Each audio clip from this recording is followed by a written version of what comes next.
जैसे हमारी जम्मू में एनईपी को इम्प्लीमेंट करते हुए जम्मू में एक कोर्स चलता है जिसमें IIM जम्मू,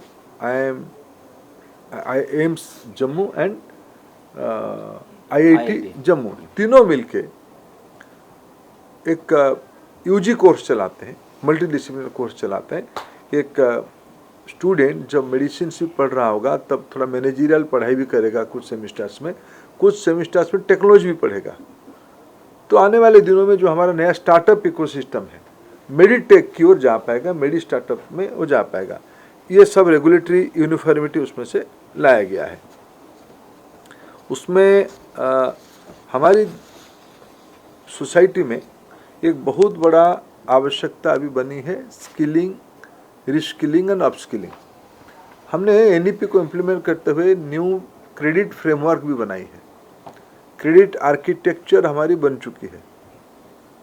क्रेडिट आर्किटेक्चर को इम्प्लीमेंट करने के लिए हमें एक सीमलेस व्यवस्था की आवश्यकता है जो इस नया रेगुलेटरी रोल पे रहेगा। रिसर्च, इनोवेशन, एंटरप्रेन्योरशिप ये विकसित भारत की एक पूर्व शर्त है। इसमें सहजता बढ़े, ये हमारे रेगुलेशंस ने उसके बारे में चिंता किया है। रैंकिंग में बहुत सारे इंस्टीट्यूशन नहीं आते हैं। मोदी जी आने के बाद NIRF शुरू किया। NIRF की रैंकिंग में 14-15 हज़ार इंस्टीट्यूशंस आ पाते हैं। 7-8 हज़ार इंस्टीट्यूशंस आते हैं, 14-15 हज़ार एप्लीकेशंस आते हैं, क्योंकि कोई इंस्टीट्यूशन में 2-3 फार्मेसी भी है, उसी में लॉ भी है, प्री स्कूल भी है, मल्टीपल कोर्सेज चल रहा है। रैंकिंग की एक यूनिफॉर्मिटी, एक्रीडेशन और रैंकिंग, इसमें एक न्यू मैकेनिज्म लाया जाएगा। ग्रीवेंस रिडर्सल मैकेनिज्म को और व्यवस्थित किया गया है।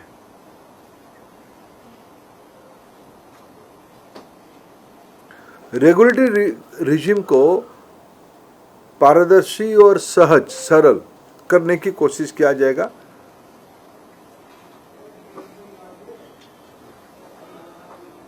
सिंगल विंडो की व्यवस्था की जाएगी। एक एक्रीडेशन में, रैंकिंग में स्टूडेंट फीडबैक को, एक्रीडेशन में डिस्क्रीट स्टूडेंट सजेशंस को, स्टूडेंट्स फीडबैक को इस बार पहली बार महत्व दिया जाएगा।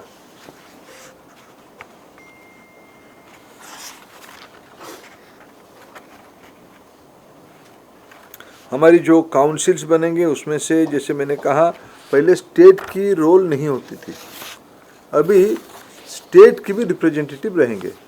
एकेडमिशियंस तो रहेंगे ही, उनके नेतृत्व में बनेगा, एमिनेंट पर्सन के नेतृत्व में बनेगा, जिसमें आज की पढ़ाई की एक बहुत स्पष्ट इकोनॉमिक फेस भी बन चुकी है। हमारी देश में जो साइंस एंड टेक्नोलॉजी और इकोनॉमिक एक्टिविटीज हो रहा है, उनकी व्यवस्था हमारे एजुकेशन से जुड़नी चाहिए, तब जाके हमने उनके लायक विद्यार्थी बनाएंगे, वर्कफोर्स बनाएंगे। इंडस्ट्री रिप्रेजेंटेशन इस यूनिवर्सिटी गवर्नेंस में व्यवस्थित किया गया है। इंस्टीट्यूट ऑफ नेशनल इंपोर्टेंस का भी भागीदारी रहेगी। जैसे मैंने कहा,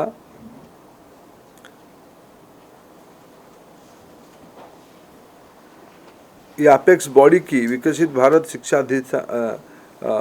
अधिष्ठान की अपेक्स बॉडी के नाते ये high level direction for comprehensive and holistic growth के लिए उनकी दायित्व रहेगा। इनका काम कोऑर्डिनेशन की रहेगा। इनकी काम financial and administrative support to council, ये काम वो करेंगे। स्टैंडर्ड काउंसिल मूलतः synchronisation and determination of academic standards of higher education. Emerging world में, न्यू एज इकोनॉमी के समय में ऐसे बहुत सारे, जिसमें मैंने 1-2 उदाहरण भी दिया कि मेडिसिन की स्टूडेंट को भी मैनेजमेंट पढ़ना पड़ेगा, नहीं तो मार्केट में कॉम्पीट नहीं करेगा, स्टार्टअप में नहीं जा पाएगा। ये सारे की स्टैंडर्ड्स नए प्रकार के बनाना पड़ेगा। इसीलिए इस व्यवस्था में उसकी व्यापक ध्यान दिया जाएगा। मैंने रेगुलेटरी रोल को कहा, जिससे हमने आजकल इंटरनेशनल एजुकेशन इंस्टीट्यूशन खोल रहे हैं। हमने ऑटोनॉमी एक प्रमुख विषय है। नया रेगुलेटरी रिजिम पे सेल्फ डिक्लेयर्ड डाटाज के ऊपर जो प्रधानमंत्री मोदी जी ने कहा था कभी, मिनिमम गवर्नमेंट मैक्सिमम गवर्नेंस, उसकी अगर सबसे ज़्यादा काम किसी वर्टिकल में होगा वो रेगुलेटरी रिजिम पे होगा, रेगुलेटरी काउंसिल पे होगा, भारत विकसित भारत शिक्षा विनियमन परिषद में ही होगा। मैंने उसमें जो हमने कहा था कि लाइट बट टाइट, हम कोई भी चीज़ों को ओवर इम्पोज नहीं करेंगे, लेकिन इतना भी वो लचीलापन नहीं रहेगा कि लोग उसकी गलत फायदा रहेंगे। जिससे मैंने कहा steep penalties on defaulting higher education institution to deter malpractices को उसमें से जीरो की ओर लेने की चिंता की गई। जदि आपंक आम भिडी भल लगा तेब आम चैनल को लाइक, शेयर और सब्सक्राइब करने को जमा भी भूलु नहीं।